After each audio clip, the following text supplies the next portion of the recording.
함께 보겠습니다. 오늘 구약의 말씀과 신약 서신서의 말씀 보겠습니다. 먼저 열왕기상 3장 5절부터 12절까지의 말씀 제가 봉독해 올리겠습니다.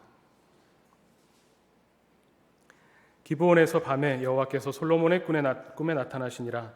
하나님이 이르시되 내가 내게 무엇을 줄고 너는 구하라. 솔로몬이 이르되 주의 종 내 아버지 다윗이 성실과 공의와 정직한 마음으로 주와 함께 주 앞에서 행함으로 주께서 그에게 큰 은혜를 베푸셨고 주께서 또 그를 위하여 이 큰 은혜를 항상 주사 오늘과 같이 그의 자리에 앉을 아들을 그에게 주셨나이다.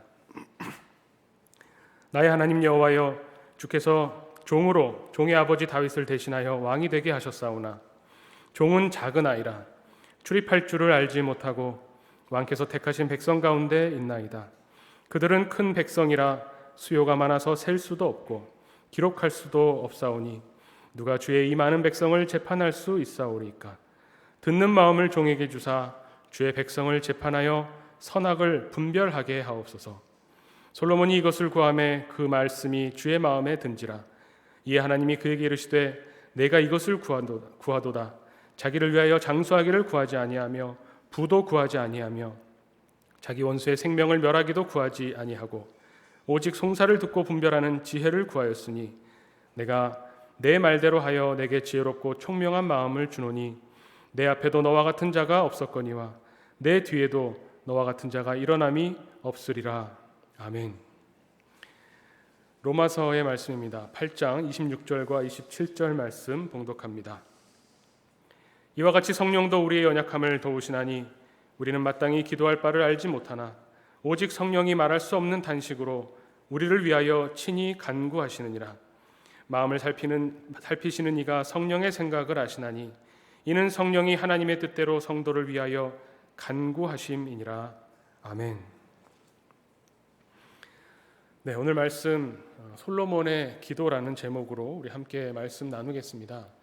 오늘 열왕기상 3장에 나오는 이야기는 아마 유명한 이야기라서 잘 아실 겁니다. 솔로몬이 1천 번제를 드리고 나서 하나님이 솔로몬의 꿈에 나타나서 내게 무엇을 구하느냐 하나님께서 말씀하셨고 솔로몬이 지혜를 구해서 솔로몬 전이나 솔로몬 이후에 정말 우리 기독교인이 아니어도 인류의 역사 가운데 솔로몬만큼 지혜롭고 또 부와 영광을 누렸던 사람이 없다 할 정도로 그렇게 솔로몬이 위대한 사람이 되었다라고 하는 것을 오늘 본문이 말해줍니다. 그런데 이 본문의 이야기가 오해가 생길 수 있는 여지들이 좀 있습니다. 오늘 말씀을 놓고 솔로몬이 어떻게 기도했는가, 이 솔로몬의 기도를 통해서 우리가 어떤 교훈을 얻을 수 있고 어떻게 적용해 볼 수 있을까라는 관점에서 그런 질문에서 오늘 본문 말씀에 접근하면 그러면 이 솔로몬의 기도가 솔로몬의 위대함을 드러내는 그런 기도처럼 보이게 됩니다. 이 오늘 우리가 매일 성서 일과를 따라서 성경을 읽어가는데 우리가 지난 2주일 동안은 예수님의 비유 이야기를 다뤘습니다. 마태복음 13장에 나오는 하나님 나라에 관한 비유입니다. 이번 주도 복음서의 말씀은 비유 이야기입니다. 그런데 이 구약의 말씀이 어떻게 보면 그동안 우리가 2주 동안 예수님이 가르쳐 주신 비유 이야기를 통해서 하나님이 어떤 분이신지 하나님의 통치가 과연 어떤 것인지를 예수님의 비유 이야기를 통해서 우리가 살펴봤습니다. 마찬가지로 오늘 솔로몬의 이야기, 솔로몬의 기도를 놓고도 하나님이 어떤 분이시고 하나님은 어떻게 우리를 다스리시는지를 봐야 됩니다. 좋은 사례가 될 것 같아서 오늘 말씀을 살펴보는 겁니다. 이 솔로몬의 기도 이야기, 성경은 이야기로 되어 있죠. 이 이야기를 통해서 우리가 하나님을 알고자 한다면 이 이야기가 우리에게 하나님이 어떤 분이신지를 알려주는 말씀이라고 접근을 한다면 그러면 이 불필요한 오해를 가질 필요가 없을 겁니다. 예를 들면 오늘 5절부터 읽었지만 바로 그 앞에 내용에 보면 솔로몬이 기브온 산당에 가서 1,000번제를 드렸다고 이야기가 되어 있습니다. 그래서 흔히들 많이 하는 오해가 뭐냐면 하나님이 내 기도를 들어주시고 어떻게 보면 응답하시는 거죠. 간절한 마음으로 예배드리고 제사를 드리고 기도를 드렸을 때 하나님께서 나타나셔서 그래, 내가 원하는 게 무엇이냐 이렇게 물어보시는 이 내용을 보고 우리도 1,000번제를 드린 솔로몬처럼 열심히 하나님 앞에 간구하자, 열심을 내자, 이런 생각을 하게 된다는 겁니다. 이것은 오해입니다. 그 이야기만 놓고, 그 스토리만 놓고 보자면 마치 무슨 산신령을 만나는 것 같은 기분입니다. 도끼를 잃어버려서 열심으로 간절한 마음으로 도끼를 구했던 사람에게 산신령이 나타나서 또 왜 울고 있느냐, 무엇을 구하느냐 하는 거랑 너무 비슷하죠. 하나님은 그런 분이 아니십니다.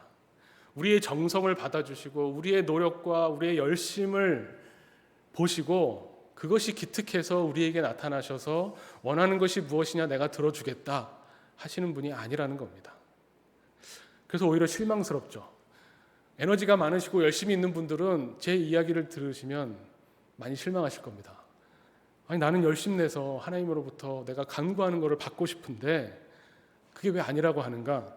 오늘 말씀 3장, 열왕기상 3장 3절 말씀을 보면 솔로몬이 어떤 상태로 이런 이야기들이, 이런 사건들이 일어난 날을 알려주는데 3절에 보면 이렇습니다. 솔로몬이 여호와를 사랑하고 그의 아버지 다윗의 법도를 행하였으나 산당에서 제사하며 분향하더라. 이 아주 우리말이 참 재밌죠. 솔로몬이 어떤 사람이냐? 하나님을 사랑했습니다. 또 아버지 다윗이 가르쳐준 신앙의 유산을 잘 물려받았습니다. 어려서부터 다윗이 신앙생활하는 것을 보고 자랐고 다윗이 가르쳐주는 하나님을 잘 배웠습니다. 그런데 여기 보면 그 법도를 행하였으나라고, 그러나라고 반전이 나오죠. 그러면서 나오는 것이 산당에서 제사했다라고 나옵니다. 이 말은 뭐냐면 솔로몬이 어려서부터 하나님에 대해서 배웠기 때문에 하나님을 사랑해야 되고 하나님의 법도를 지켜야 되는 것을 몸에 익히고 생활했지만 하나님을 잘 몰랐다는 겁니다. 하나님이 어떤 분이신지 직접 하나님을 체험하고 하나님을 만나서 하나님은 이런 분이시군요, 하나님은 나의 하나님이십니다 라는 고백이 아직은 없었던 겁니다.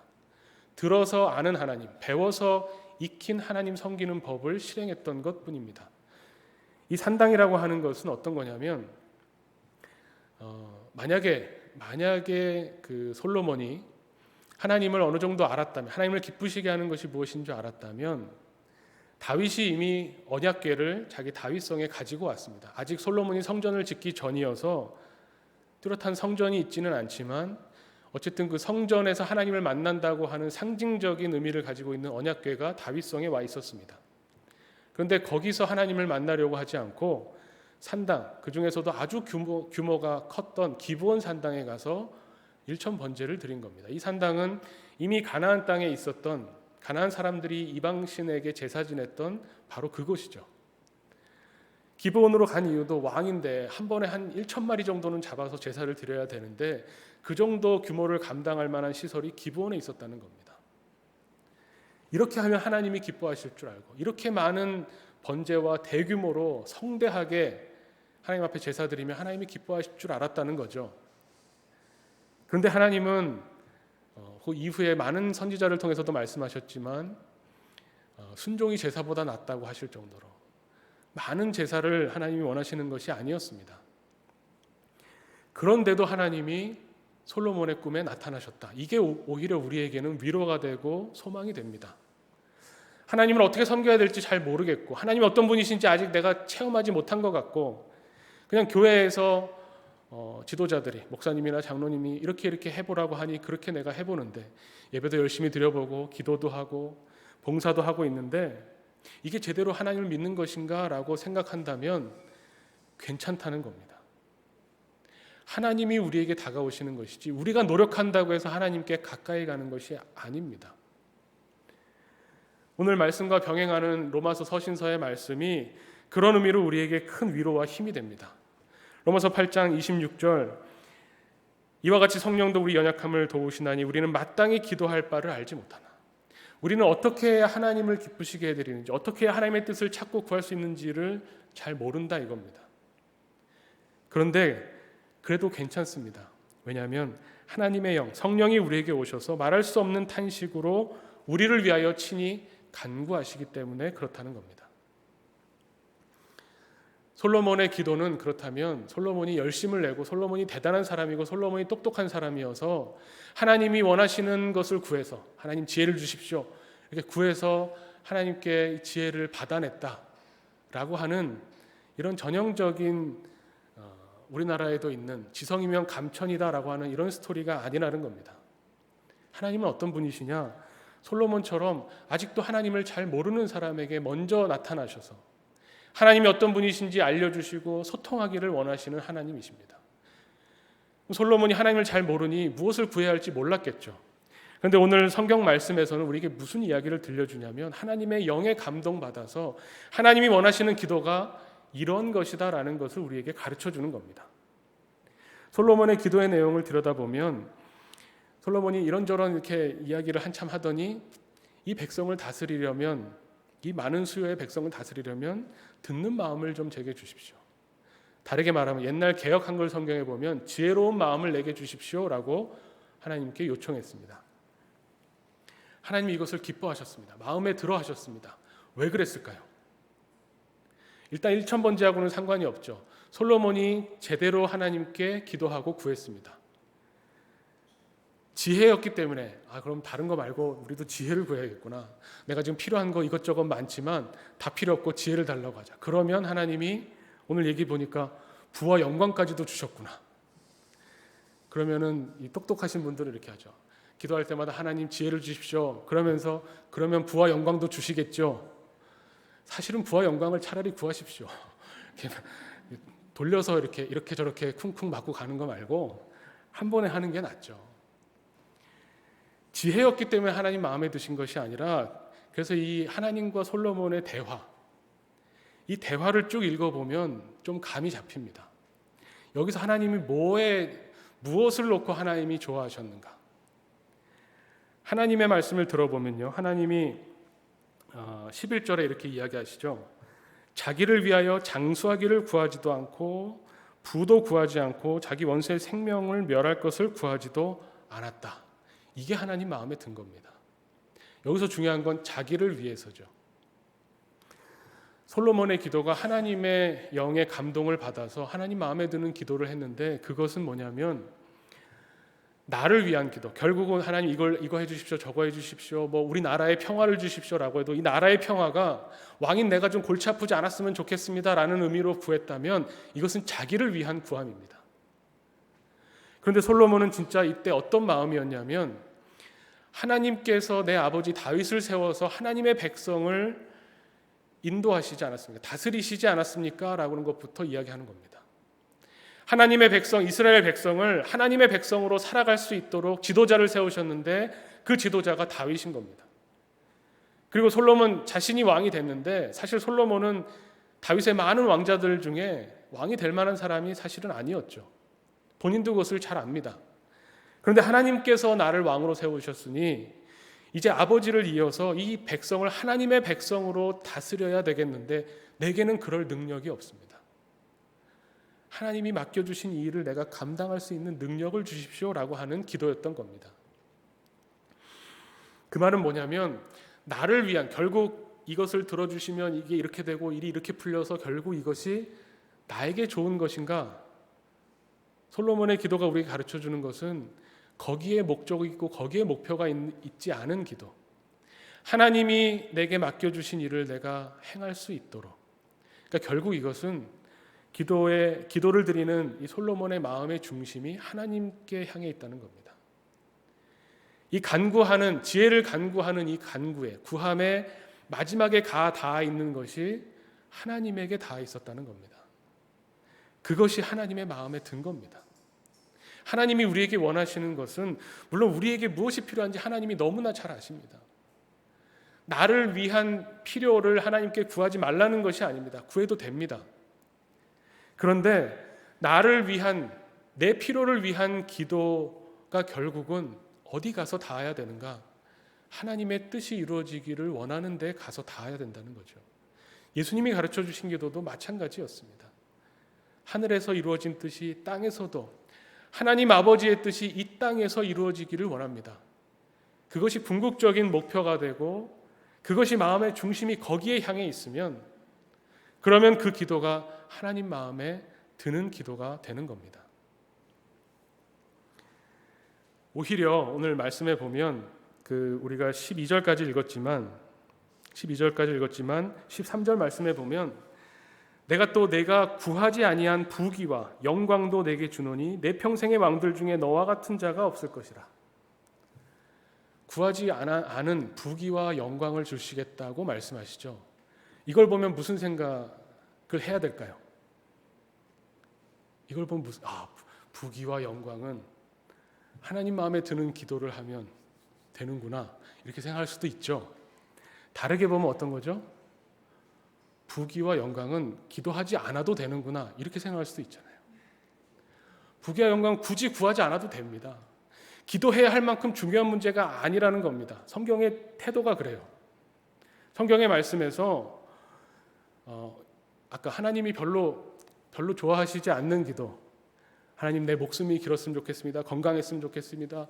내가 부유하게 궁핍하지 않게 살았으면 좋겠습니다. 나를 못 살리고는 저 사람들이 맛 좀 봤으면 좋겠습니다. 이런 것들은 구하지 않아도 하나님이 알아서 주신다는 겁니다. 오늘 말씀이 그걸 가르쳐 주잖아요.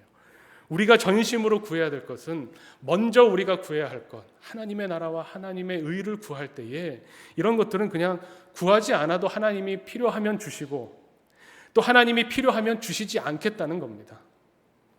하나님이 필요해서 주시지 않는 것들도 많죠. 우리는 원하지만 그것이 우리에게 오히려 좋은 겁니다. 그래서 솔로몬이 지혜를 구하고 듣는 마음을 구했다라고 할 때 이렇게 구했더니 하나님이 원하지 않던 것까지, 부귀와 영광까지 다 주셨다. 어떻게 하면 우리도 이렇게 기도할 수 있을까? 여기에 초점을 맞추면 안 되고요. 오늘 말씀을 통해서 하나님은 어떻게 우리에게 역사하시고 하나님이 우리에게 역사하실 때에 우리가 세상에 어떻게 드러나는가를 봐야 됩니다. 이 솔로몬이 구했던 듣는 마음, 지혜로운 마음은 다른 그 성경으로 표현하면 공동 번역에서는 명석한 머리라고 표현을 합니다. 또 영어로 NIV에서는 직역하면 통찰력 있는 마음이라고 번역이 됩니다. 이 듣는 마음, 우리는 개정 개역 성경을 주로 읽으니까요. 이 듣는 마음이라고 이 단어를 놓고 보면 여기서도 오해가 생길 소지가 있습니다. 그 문맥상 읽어보면 솔로몬이 구했던 것은 결국 재판을 잘할 수 있는 듣는 마음을 주십시오. 그래서 이 듣는 마음을 오해하면 어떻게 되냐면, 저도 자료들을 보다 보니까 이 듣는 마음이 송사를 잘하기 위해서, 재판을 잘하기 위해서 백성들의 말을 잘 듣는 그런 마음을 하나님께서 주셨다라고 생각하게 되는 겁니다. 제가 일부러 그래서 다른 번역들을 말씀드린 겁니다. 지혜로운 마음, 명석한 머리, 통찰력 있는 마음. 독일어 성경에서는요, 스투트가르트 해설 성경에서는 순종하는 마음이라고 번역했습니다. 순종하는 마음이라고 번역하면 명확해지죠. 이 듣는 마음은 하나님의 말씀을 듣는 마음인 겁니다. 백성들의 이야기를 잘 듣고 재판을 잘해라, 그런 의미가 아닌 거죠. 이 듣는 마음이라고 하는 것은 하나님의 말씀을 듣는, 또 하나님의 말씀을 듣고 깨닫는 것은 우리 인간의 능력이 아닙니다. 하나님이 주셔야 되는 겁니다. 그래서 솔로몬이 그것을 구하는 거죠. 부귀와 영광은 솔로몬이 노력해서 군사력을 막 키우고 경제를 활성화시켜서 얻을 수 있는 건지 모르겠지만, 하나님의 말씀을 듣는 마음은 하나님이 주시지 않으면 결코 받을 수 없는 겁니다. 신명기 29장에 이런 이야기가 나옵니다. 모세가 이스라엘 백성들을 다 모아놓고 이스라엘 백성들에게 광야에서 살게 해주셨던 하나님에 대해서, 이제 모세가 마지막 순간에 하나님이 행하셨던 일들을 설명해 줍니다. 다시 한번 상기시켜 줍니다. 29장 2절 말씀을 보면 이렇게 되어 있습니다. 모세가 온 이스라엘을 소집하고 그들에게 이르되, 여호와께서 애굽 땅에서 너희의 목전에 바로와 그의 모든 신하와 그의 온 땅에 행하신 모든 일을 너희가 보았나니 곧 그 큰 시험과 이적과 큰 기사를 내 눈으로 보았느니라. 애굽을 탈출할 때 당시에 하나님이 보여주셨던 큰 기적을 이야기합니다. 너희들이 그걸 다 받지 않느냐라고 말씀하면서 4절에 뭐라고 하냐면, 그러나 깨닫는 마음과 보는 눈과 듣는 귀는 오늘 여호와께서 너희에게 주지 아니하셨느니라. 이스라엘 백성이 40년 동안 광야에서 살았습니다. 하나님의 기적으로 애굽에서 탈출했고요. 광야에서 매일매일 살아가는 것도 어떻게 보면 기적입니다. 마실 물이 없고 먹을 음식이 없는 그 광야에서 40년 동안 살면서 아무도 굶어 죽은 사람이 없었습니다. 그렇게 큰 기적을 보고 그렇게 큰 기적을 매일 경험하면서도 하나님이 깨닫는 마음과 보는 눈과 듣는 귀를 주시지 않으면 하나님을 모르는 겁니다. 하나님을 깨닫는 마음, 듣는 귀, 우리 비유 이야기하면서 많이 들어보셨죠? 귀 있는 자는 들으라, 예수님 말씀하셨습니다. 왜 비유로 말씀하셨는가? 깨닫지 못하게 하려고. 왜 비유로 말씀하셨는가? 깨닫게 하려고. 하나님께서 듣는 귀와 깨닫는 마음을 주신 사람들은 하나님의 말씀을 듣고, 아니 우리 일상생활에서 하나님이 베풀어 주시는 은혜를 바라보면서 하나님을 배워가고 하나님을 알아가는 겁니다. 그 대표적인 사례가 오늘 열왕기상 3장 뒤에 이어지는 솔로몬의 재판입니다. 이 솔로몬의 재판, 오늘 이 솔로몬의 기도와 직접적으로 연관이 있어서 바로 뒤에 이어 나오고 너무나 유명한 이야기를 아마 잘 아실 겁니다. 엄마가 둘인데 아기가 비슷한 시기에 태어났죠. 근데 한 엄마가 몸으로 아이를 잘못 눌러서 사고가 난 거죠. 아이가 죽게 됩니다. 그랬더니 살아있는 아이를 데려와서 이 아이가 내 아이다. 그래서 엄마가 둘인데 아이 하나를 놓고 각자가 다 자기 아이라고, 자기 아들이라고 다투게 되는 사건이 있었습니다. 그 사건을 왕에게 가져왔을 때 솔로몬이 그 사건을 해결하는 이야기가 3장 후반부에 나옵니다. 이 재판 이야기 너무나 잘 아시죠? 근데 이 재판 이야기를 읽으면서 이것이 솔로몬이 받은 이 지혜가 얼마나 뛰어난 것인가를 나타내는 게 아니라는 겁니다. 솔로몬이 얼마나 뛰어난 사람인가, 얼마나 지혜로웠는가를 말해주려고 사례 하나를 가지고 온 거라면 저는 그렇게 봅니다. 이 재판 너무 부실합니다. 너무 부실해요. 지금 이거 어렸을 때 배울 때는 각자가 엄마라고 주장하고 증거도 없고 목격자도 없으면 이 사건을 어떻게 해결하나 생각하시죠. 솔로몬이 이 정도면 대단한 지혜 아닌가 생각하는데 이거를 21세기 지금 한국 사회로 가지고 와보면 어떻게 될 것 같습니까? 한 방에 해결됩니다. 지혜 필요 없습니다. 유전자 감식하면 바로 나옵니다. 누구 N지. 그렇죠. 아니 웃을 일이 아니라 과거에는 기적적이고 대단한 거였는데 지금은 아무것도 아닌 것이 너무나 많습니다. 그걸 보고 누가 진리라고 말하겠습니까? 우리가 생각하는 진리, 제가 지난번에 한번 말씀드렸지만 우리가 진리다라고 말할 수 있는 것은 뭐냐면 시대가 아무리 변해도 변하지 않는 겁니다. 우리가 기대하는 것, 진리에게 기대하는 게 그런 거죠. 솔로몬의 재판은 지금 시대에 가지고 와 보면 아무것도 아닌 거고요. 또 제가 그런 자료도 봤습니다.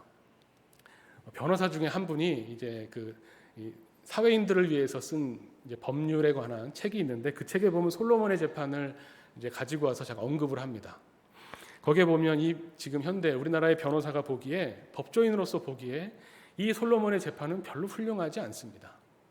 왜 훌륭하지 않냐면 이 방법이 너무 극단적인 겁니다.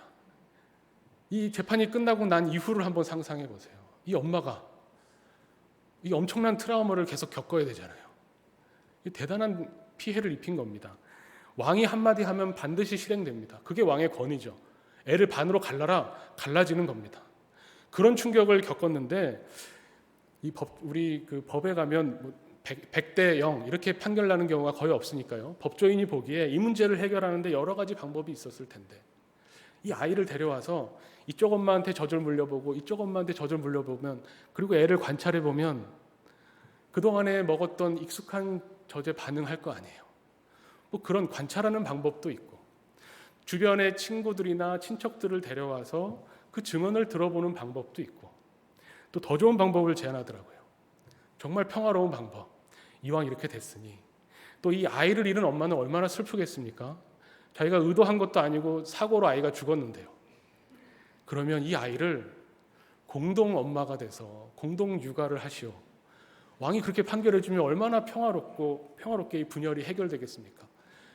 그러면 이쪽 엄마 이쪽 엄마 해가지고 두 엄마가 같이 아이를 키우고, 이 왕이니까 이 아이의 양육비를 내가 댈 테니 두 엄마가 열심히 사랑을 쏟아 부어서 한 엄마의 사랑을 받는 것보다 두 엄마의 사랑을 받으니 얼마나 좋겠습니까? 이렇게 평화로운 해결 방법도 있습니다. 이 재판이 만약에 솔로몬의 지혜의 능력을 발휘하는 사례라면 지금 현대인에게는 별 감흥이 없습니다. 이 이야기는 그런 걸 말해주려고 하는 게 아닙니다. 솔로몬이 구했던 지혜라고 하는 것이 문제 해결 능력이 아니다라는 것을 오히려 말해줍니다.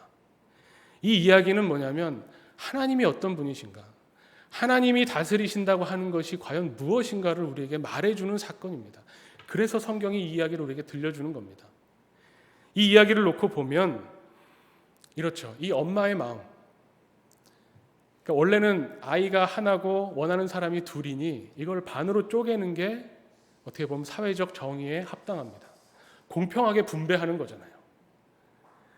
이 정말 피도 눈물도 없는 정의 앞에서 공평하게 절반으로 갈라라 라고 하는 이 위기 앞에서 이 엄마는 포기합니다. 진짜 엄마는, 이 아이를 사랑하는 엄마는 포기합니다. 뭘 포기합니까? 이 아이의 생명을 살리기 위해서 이제부터 이 아이를 저 엄마에게 넘겨주고 나면 이 엄마는 어떻게 됩니까? 죽음과 같은 거죠. 내가 목숨 걸고 낳은 아이를 내가 키우고 내가 사랑으로 양육해서 이 생명이 자라나는 것을 함께 해야 되는데, 이 아이가 죽을 위기에 있을 때 이 아이를 살리기 위해서 내가 누릴 수 있는 권리와 내가 앞으로 행복하게 살아가야 될 그 모든 것들을 다 버리는 겁니다. 어떻게 보면 이제부터 이 엄마에게 남은 것은 죽음과 같은 시간밖에 없는데 그것을 오히려 선택하는 겁니다. 이 이야기를 통해서 알 수 있는 것은 하나님의 백성을 대할 때 이런 엄마와 같은 마음이라는 것을 우리에게 알려주는 겁니다. 하나님이 이스라엘 백성을 향해서 보실 때에 공의의 하나님이시라면 어떻습니까? 이 공의의 하나님과 이스라엘 백성은 도저히 같이 할 수가 없습니다. 우리도 마찬가지입니다. 하나님과 죄인은 함께 있을 수가 없습니다. 죄인이 죽어야만 됩니다. 그런데 하나님께서는 우리를 사랑하셔서 우리를 살리기 위해서 오히려 자기 아들을, 예수 그리스도를 십자가에서 죽게 하신 겁니다. 예수를 포기하고, 예수 그리스도를 포기하고, 어떻게 보면 하나님 자신이 자신을 포기하고 우리를 살리기 위해서 십자가를 지셨다는 것, 이것이 이 재판의 이야기를 통해서 우리에게 말씀하고 있는 겁니다. 하나님은 우리를 향해서 이런 자세, 이런 태도, 이런 마음을 가지고 계신다. 하나님이 하나님의 백성을, 하나님이 나를 얼마나 사랑하시는지를 너희가 알아야 된다는 내용을 담고 있죠. 그렇게 본다면 로마서 8장의 말씀 보면 우리의 마음을 아시는 하나님, 우리에게 원하시는 것이 무엇인가, 우리가 하나님 앞에 간구하며 기도할 때에 하나님이 어떤 분이신가를 이 기도의 시간을 통해서 하나님과 소통하고 하나님과 대화를 나누고 하나님이 어떤 분이신지를 매일매일 체험해 가면서 하나님이 우리를 얼마나 사랑하시는지를 깨달아 알기를 원하시는 겁니다. 그런 사람들에게 이 깨닫는 마음을 주시고자 합니다. 이 듣는 마음, 하나님의 음성을 듣고요, 하나님 말씀을 듣고 하나님의 마음이 어떤지 들을 수 있는 사람들, 그 사람들이 되기를 하나님께서 원하시는 겁니다. 로마서 8장 27절 말씀에서는 마음을 살피시는 이가, 이거 우리 마음입니다. 우리 마음을 살피시는 이가 하나님을, 성령의 생각을 아시나니 이는 성령이 하나님의 뜻대로 성도를 위하여 간구하심이니라. 우리 그리스도인들은 어떤 사람들이냐면 하나님 앞에 나와서 하나님을 찾고 하나님을 구하고 하나님을 만나고자 할 때 하나님이 먼저 우리에게 손을 내미셔서 하나님을 보여주시고 하나님이 어떤 분인지 우리에게 알려주시고 깨닫게 하시는 그런 관계를 가진 사람이 바로 그리스도인입니다. 그렇게 살아갈 때 우리의 마음을 꿰뚫어 보시는 이가 성령이신데, 성령이 우리에게 오시면 우리의 기도가 나를 위한 기도가 아니라 하나님을 위한, 하나님께 집중되어 있고 하나님을 더 사랑하기 위한 우리의 그 마음이 하나님께 가 닿을 때 우리에게 정말 필요한 것, 우리에게 가장 좋은 것을 하나님의 영이 우리에게 주신다는 겁니다. 그렇게 되면 어떻게 될까요? 오늘 열왕기상 3장의 마지막 부분은 그렇게 살기를 원하는 우리 그리스도인들에게 큰 소망이 됩니다. 열왕기상 3장 28절 말씀이 마지막 말씀입니다. 솔로몬이 지혜를 구하고 지혜를 받아서 아주 이 유명한 재판을 하고 난 다음에 28절에 이렇게 기록되어 있습니다. 온 이스라엘이 왕이 심리하여 판결함을 듣고 왕을 두려워하였으니 이는 하나님의 지혜가 그의 속에 있어 판결함을 봄이더라. 솔로몬 왕 참 대단한 사람이다. 어떻게 저렇게 똑똑하지? 어떻게 저렇게 지혜롭지? 그랬던 것이 아니라요.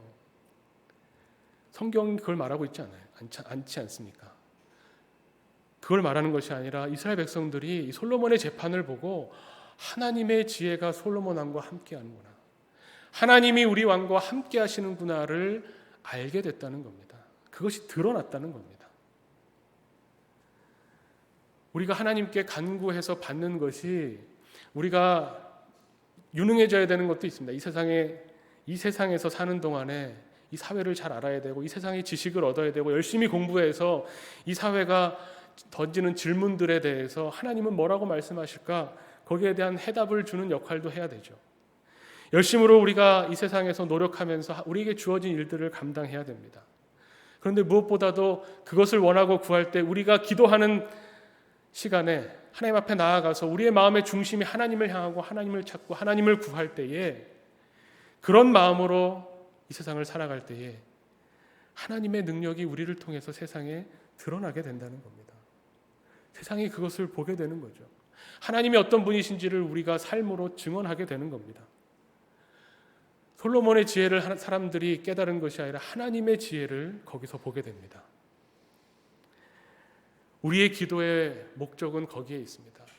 하나님을 알아서, 하나님을 깨달아서 하나님의 뜻이 내가 살아 숨쉬는 이 세상에서, 우리 사랑하는 사람들과 함께 있는 이 땅에서 하나님의 뜻이 이루어지기를 소원하는 사람들, 그것을 위해서 하나님을 찾고 구하며 하나님을 만나는 사람들, 하나님이 기뻐하시는 것이 무엇인지 하나님이 기뻐하시는 일들을 행하기 위해서 나의 권리, 나의 이로운 것들을 기꺼이 포기하는 사람들, 그런 사람들이 예수님이 원하시는 예수님의 제자로서 이 땅을 살아가는 사람들입니다.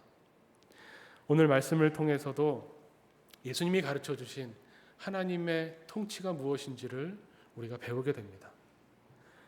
우리가 무엇을 구해야 할지 알지 못하신다면, 무엇을 기도해야 될지 나는 모르겠다 하신다면 성령을 구하십시오.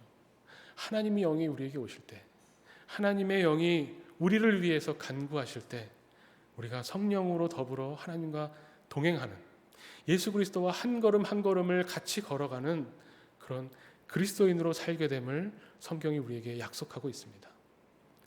우리 오늘 말씀처럼 우리의 마음을 살피시는 성령께서 우리를 위해서 간구하시는 이 간구, 우리도 함께 하나님과 함께하며 이 간구의 기도를 하나님 앞에 드리는 하나님의 공동체 되기를 간절히 축원합니다.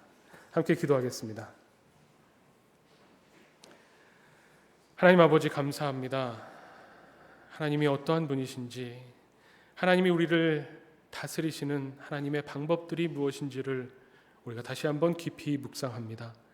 하나님, 우리에게 성령으로 임재하셔서 우리에게 듣는 마음 허락하시고 또 보는 눈과 듣는 귀, 깨닫는 마음 허락하여 주셔서 우리가 매일매일 일상생활 속에서 살아가는 동안에 하나님의 손길을 바라보게 하시고 하나님 베풀어 주시는 은혜와 하나님이 공급하시는 그 능력으로 이 세상을 살아가는 하나님의 사람들 되게 하여 주시옵소서. 주님 앞에 머리 숙여 간구하며 주님 앞에 나와 예배 드립니다. 하나님, 우리가 하나님을 찾고 구하는 이 일에 힘쓰고 집중할 때에 하나님 우리에게 오시옵소서. 하나님 우리에게 찾아와 주셔서 우리를 만나 주시고 하나님의 사람으로 매일매일 새롭게 거듭나는 하나님의 은혜와 은총을 베풀어 주시옵소서. 감사드리며 예수 그리스도 이름으로 기도하옵나이다. 아멘. 우리 함께 봉헌 찬